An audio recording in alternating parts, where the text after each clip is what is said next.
Assertion आपका है कि deflection galvanometer directly proportional to the current passing through it. और रीज़न है कि coil of galvanometer is suspended in a uniform radial magnetic field. दोनों statement आपका ट्रू है। क्यों?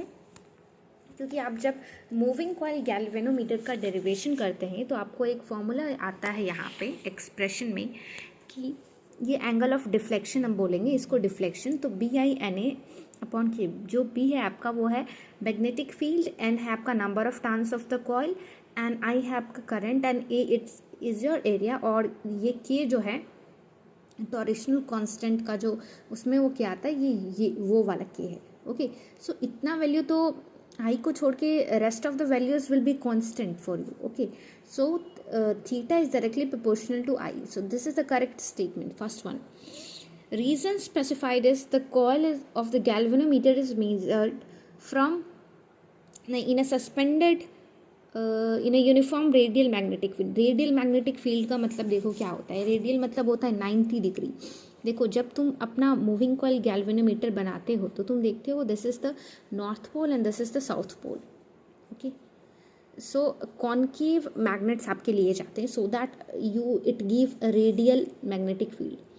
और यहाँ पे एक सिलेंड्रिकल लिया जाता है। Although cylindrical is taken in this way, but we are drawing the front part, this part. Okay, so coil is wrapped like this. Suppose this is the cylinder, the coil is wrapped like this.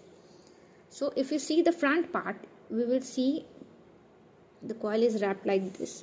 So यहाँ से आपका जो magnetic field है वो कुछ इस तरीके से आता है रेडियली। आप रेडियस से देखोगे तो यह परपेंडिकुलर आपको दी, और इस केस में आपका इस तरीके से चला जाता है।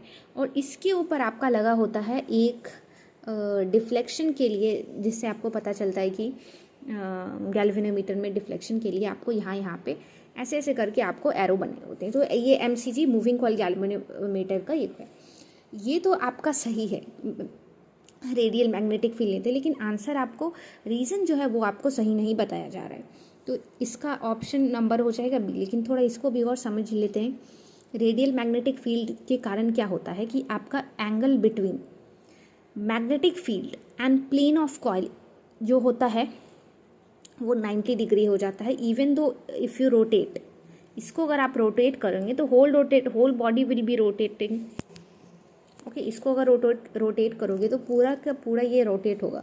तो पूरा का रोटेट होगा तो क्या गारंटी है कि आपका जो फोर्स या फिर टॉर्क है वो कांस्टेंट हो। फोर्स तो आपका कांस्टेंट होगा, लेकिन टॉर्क कैसे कांस्टेंट होगा?